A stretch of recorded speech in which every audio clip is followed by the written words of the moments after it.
परमेश्वर के अति पवित्र नाम की स्तुति हो, महिमा हो।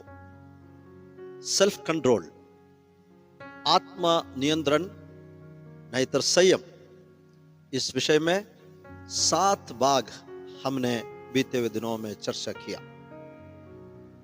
विशेष तौर पर किस प्रकार हम संयम को पोषित कर सकता है, विकसित कर सकता है, इत्यादि बातों को हम बीते हुए 2 दिनों में चर्चा की। आज इस बात को हम आगे ध्यान करेंगे। हम पहले से निर्णय लेते हुए हमारे जीवन में हम सेल्फ कंट्रोल ला सकते हैं through making decisions ahead of time. समय से पहले हम कई बातों को निर्णय लेगा, तब हम हमारे जो संयम है उसको विकसित कर सकते हैं। पवित्र शास्त्र से अच्छी मिसाल हम देखेंगे। दानियल के किताब में 4 जवानों के विषय में हम पढ़ते हैं। दानियल, शद्रक, मेशक और अबेदनगो। जब उन्हें राजा के सेवगाई में नियुक्त करने से पहले, उस समय का राजा नेबुकदनेस्सर एक महान और प्रतापी राजा था। उसने ये आज्ञा दिया था कि ये चारों जवानों को राजा के मेज के खाना और राजा पीने वाला दाक मधु देना था और 3 साल उन्हें परख कर उसके बाद उनको सेवगाई में प्रवेश करना था। लेकिन पवित्र शास्त्र में हम देखते हैं दानियल ने पहले से ठान लिया कि मैं राजा के भोजन से और राजा पीने वाले दाक मधु से मैं अपने आप को अपवित्र नहीं करूंगा। उन्होंने ये डिसीजन आगे से ले चुका था कि मैं राजा के अपवित्र भोजनों से या दाक मधु से मेरे जीवन को मैं अपवित्र नहीं करूंगा। हम देखते हैं इस बड़ा परीक्षा में भी वे आगे से इस बात को ठान लेने के कारण उन्हें उस बातों से मुक्ति मिला। वे जैसे ठान लिया था राजा का भोजन और राजा पीने वाला दाक मधु से वे दूर रहा। लिखा है वो शाक भाजी और वेजिटेरियन भोजन से वो जीवन बिताया और 3 साल के बाद जब उनको परखा गया, ये चारों जवान लोग और लोगों से बहुत अलग और हर प्रकार के सद्गुण से भरपूर दिखाई दिया। कारण क्या है? उन्होंने अपने मन में पहले से ठान लिया था। They had already taken a decision। इस तरह मेरे और आपके जीवन में भी कई बातें आते हैं।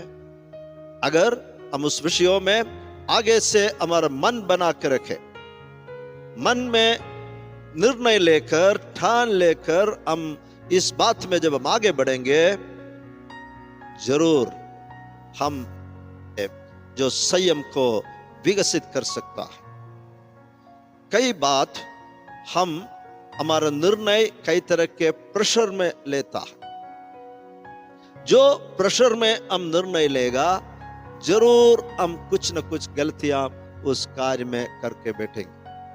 इसलिए जब हम आगे से कई बातों को ठान लेंगे, आगे से कई निर्णय हमारे जीवन में हम ले लेंगे और उसी के अनुसार हम जीने के लिए प्रयत्न करेंगे, हमारा जीवन की संयम दिन बर दिन बढ़ते रहेंगे और वो विकसित होते रहेंगे और उसे हम पोषित करते रहेंगे। दूसरी एक बात यह है, हम संयम को थ्रू gratitude for adversity, हमारे जीवन में कई तरह का विपरीत परिस्थितियां आते हैं, आ सकते हैं, और इस विपरीत परिस्थितियों में यदि हम एक धन्यवादी हृदय के साथ जब रहेंगे, तब मेरे और आपके जीवन की संयम को हम विकसित कर सकते हैं। थ्रू ग्रेटिट्यूड फॉर एडवर्सिटी, विपरीत परिस्थिति में भी एक धन्यवादी हृदय। संत पौलुस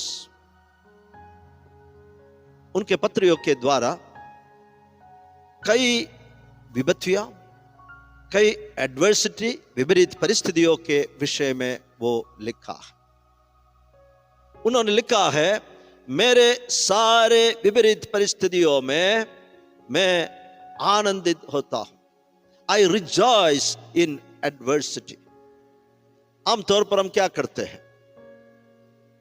जब सब कुछ हमारे लिए अनुकूल हो, हमारे इच्छा के अनुसार सब कार्य आगे बढ़ते हैं, हम आनंदित रहता है।